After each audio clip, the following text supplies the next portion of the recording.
एक सखी दवाई लेकर आई, राधा रानी के पांव में मलहम लगाने लगी। दूसरी सखी बोली, राधा सच बताना, ये घाव तुम्हारा वर्षों पुराना है, हम दवाई लगाती हैं पर ये भरता ही नहीं, ये घाव कैसे हो गया आपको?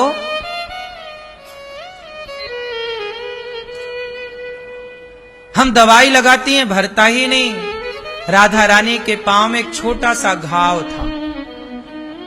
सखियां दवाई लाती पर बहुत साल हो गए वो घाव भरा ही नहीं। तो उद्धव जी ने राधा रानी से कहा कि श्री राधा रानी, ये घाव तो बड़ा पुराना है, अभी तक तो भर जाना था, क्यों नहीं भरा? क्या बात है? उद्धव जी ने कहा मत पूछो।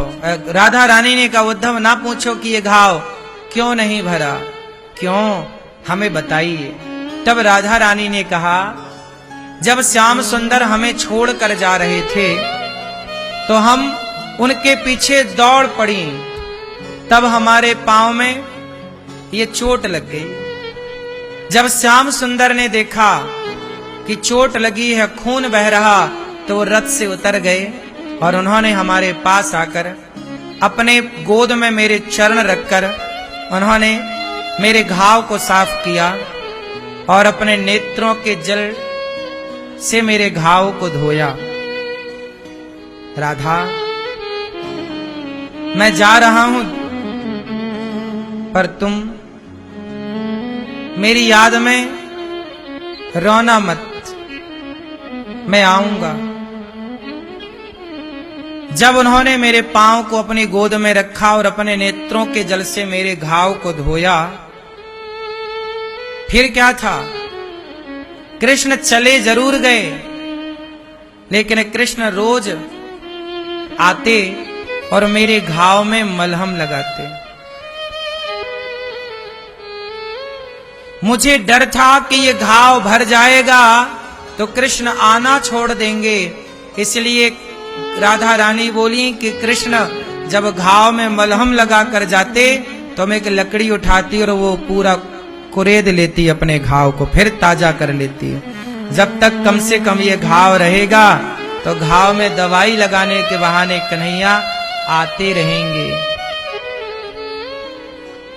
जब उद्धव जी ने सुना कि कृष्ण रोज आते हैं तो राधा रानी से सवाल हुआ। उद्धव जी ने कहा, जब कृष्ण रोज आते हैं, आपके घाव में मलहम लगाते हैं, तो फिर आप उनकी याद में रो क्यों रही हैं? वो तो रोज आ रहे हैं, आप खुद कह रही हैं कि रोज आते हैं, फिर वियोग हुआ कहां? वो तो रोज आते हैं। राधा रानी बोली, उद्धव वो आते हैं जरा सी देर के लिए, 24 घंटे हैं, और वो 24 घंटे में केवल 10 मिनट के लिए आते हैं, तो बाकी का जो क्षण है वो तो वियोग ही है। तो हम कृष्ण के लिए 1 मिनट का, गोपियां अपनी पलकों को डांटती हैं, इनको झपक, ए पलक, ए राजा निमि, हमारे पलकों पर राजा निमि बैठे हैं, इसलिए पलकें झपकती हैं। तो गोपियां कहती हैं कि आंखों में जो पलकें झपकती हैं ना, ये भी कृष्ण के दर्शन में व्यवधान है। कि आंखों की पलकें ही ना होती तो आंखों की पलकें झपकती ना, फिर आप पलक दृष्टि से कृष्ण को देखने का सुख मिलता। सोचिए हम लोग कैसे हैं कि इतना लंबा टाइम हो जाने के बाद भी भगवान के लिए इतना तड़पते नहीं हैं, और राधा रानी एक एक क्षण को निमिष निमिष करुणानिधि जाहि कल्प सम बीत। सीता मैया कह रही हैं कि एक एक सेकंड, एक एक मिनट राम के बिना ऐसे बीत रहा है जैसे कल्प हो। कल्प मतलब युगों के बराबर। 1000 चतुर्युग का एक कल्प होता। मतलब युगों की तरह 1 सेकंड बीत रहा। ये बात कौन जान सकता है? आप लोग कैसे जानेंगे? अरे भाई, जो प्रेम करता होगा भगवान से, जो भगवान की याद में तड़पता होगा, भगवान के लिए बहते आंसू में जो सुख है ना साहब, वो किसी दौलत को पा लेने में सुख नहीं है। भगवान की याद में रोने का एक अपना मजा है, एक अपना सुख है, एक अपना आनंद है। इसलिए कहता हूं, भगवान को याद कर करके सुखी होया करो।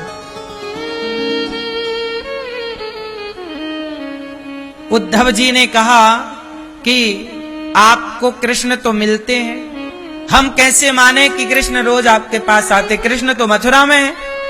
तब गोपियां बोली, उद्धव, कृष्ण हमसे दूर नहीं है। जब उद्धव ने कहा दूर नहीं है तो बताओ। जब जिद की, तब राधा रानी ने अपने इस तरफ अगल बगल आगे पीछे कृष्ण का दर्शन कराया।